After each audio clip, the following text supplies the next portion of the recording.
Barım hayır oldu. Tamam. Kenan kon.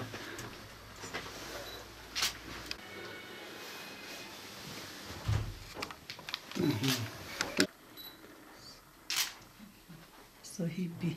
Sahib. Bu ne diyor? Kaçın Sahibi. Sahibi yazdı, evet. Sahibi.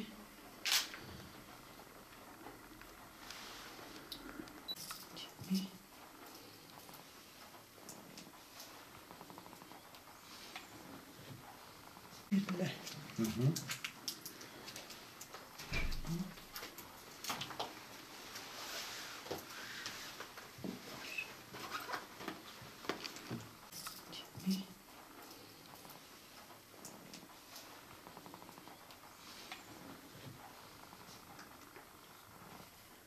Birle. Hı hı.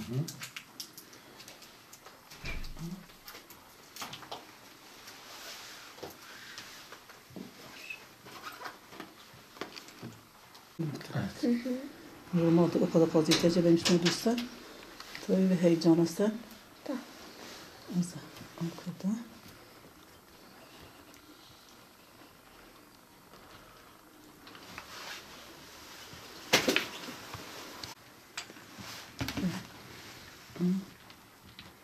Ne?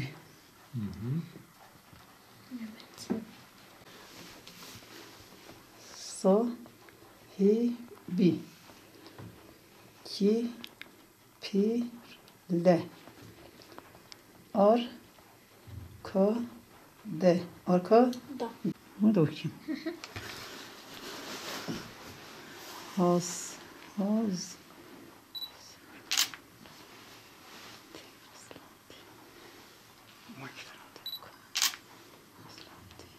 Evet, benim annem ve babam Edremit'e bağlı bir köyde oturuyorlar. Ben de haftanın birkaç günü onları ziyarete geliyorum.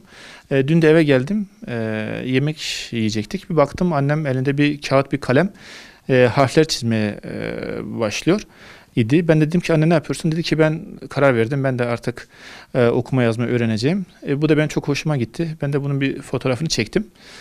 Sosyal medyada paylaştım. Benim aslında çok takipçim de yoktu. Bir de 130 kişi falan vardı. Ama sağ olsun bizim doktor arkadaşlarımız ve diğer takipçilerimiz kısa bir süre içerisinde bu tweet'i yaydı. 5-6 saat içerisinde 50 bin düzene ulaştı. En son sabah baktığımda 150 bin olmuştu. 9 çocuğunu üniversiteyi bitirten bir annenin böyle azimle 60 yaşında okuma yazmaya başlaması bizim toplumumuzda da çok kabul görmüş, takdir edilmiş. Biz bunu anladık. Çok teşekkür ediyoruz. Ayrıca bu tweet'i beğenenlere. Annemize güveniyoruz. Biz de annemiz gibi yani gönül isterdi ki çok erken yaşta okusaydı, üniversiteyi okusaydı ama nasip değilmiş. Ama yine annemde okumanın yaşı yok sözünün canlı bir örneği. O yüzden onu tebrik ediyoruz. Ona gurur duyuyoruz. Biz 10 kardeşiz. 3 kişi doktoruz. 4 tane kardeşimiz, kız kardeşimiz öğretmen. Bir kız kardeşim hemşire. Bir abim de inşaat mühendisi. Son bir kardeşimiz var, o da liseye gidiyor. Valla çok şükür okula gönderdik. Zorluk çektik. Elhamdülillah da ekmek sahibi oldu. Gurur duyuyorum onlara. Sonra ben karar verdim. Ben de okuma yazma çok güzel. Bir hastaneye gideyim, kendim derdimi anlatayım. Bir yere gideyim, kendi çözeyim. Bir tabela okuyayım. Bir ansiklopedi bileyim, bir rakamı bileyim, basayım. Gideyim. Öyle karar verdim. İnsan cahil kalmasına çok güzel. Ne kadar bilse iyidir. Ama geç kaldım. Keşke önce böyle bir heyecan gelseydi, okusaydı. Mutlaka üniversiteyi de kazanırdım. Ama geç kaldım ne maalesef. Sizin zamanınızda imkan mı yoktu? İmkan yoktu. Çocuklarım çoktu. Ancak çocuklara da uğraşıyordum. Ancak çocuklara bakıyordum. Hayvanlara bakıyordu. İmkanı yoktur. O zaman durum çok kötüdür. İş yoktur, güç yoktur. Ancak onları okuturdum. Çok şükür Allah ekmek sahibi olsun. Ben de okuma yazmayı çözdüm, yeter bana. Maddi duruma çok zorluk çektik. Yol parası bulamıyorduk. Elbise bulamıyorduk. Ayakkabı bulamıyorduk. İnsan bir kişi okuturmuyor. Mesela 10 kişi okutucu hep 3-4 birlikte üniversite gidiyordu. Yol parası vardı. Ev parası vardı. Yani kolay da kitap parası vardı o zaman. Yani zorluk çok çektik. Tavsiyem odur, çocuklara sahipsiz bırakmasın. Para elinde bol vermesin. Çocuklara göz kulak olsun. Kimiyle arkadaş ediyorlar, kimiyle gidiyorlar, kimiyle geziyorlar bilsinler. Çünkü çocuklar çocuktur. Dışarı çıksan bilmiyorlar yani dünya nasıldır. Babası çalışıyor, o yiyor. Diyor ki hep öyle olur. Öyle olmaz. Ondan sonra o çocuk büyüyünce o da ekmek sahibi olacak, çoluk çocuk sahibi olacak. Öyle olmaz. Tavsiyem odur. Çocuklarına sahip çıksın. Çocuklarına da çocuğum ne iş yapar? Benim çocuğum başıboş çıktı gitti geziyor. Acaba bu çocuk ne yapıyor? Sonra çekiyor, kötü arkadaşlarında arkadaş ediyor, hırsızlık yapıyor. Gençtir sen bilemezsin. Gençler sahipsiz olmaz. Çocuklarıma nasıl okula gelir ki hemen defter kalem elindedir, çalışıyor da okul zamanında. Bırakmazdım bir yere gezsin. Şu anda küçük oğlum, elhamdülillah diğer herkes ekmek sahibi oldu. Bırak ne kızlar ne oğlanlar. Kızlar okula gidiyor ki ben bak siz gidiyorsun ip atlamayın. Top oynamayın. Dersini çalışın. Serviste geliyor ben diyor serviste başını çıkartmayın. Millete el sallamayın. Eğer siz doğru düz okula gidersin gelirsen ben sizi göndereceğim. Siz öyle yapmazsan hayatta sizi okuturmam, sizi okula göndermem. Çok onlar da sevdiler okulu. Okudular, ekmek sahibi oldular. Onlara gurur duyuyorum.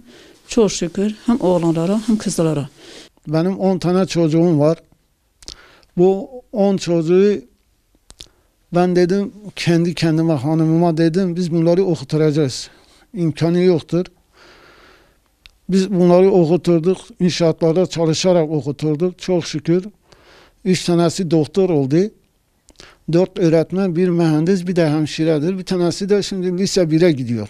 Biz bunları okutulana kadar çok zorluklar çektik. Çok yoksulluk çektik. Öyle bazen oluyordu onların yol parasını, üniversite gidecek yol parasını bulamıyorduk. Gidip borç edip getiriyorduk. Sonra çalışarak borçlarımızı ödüyorduk.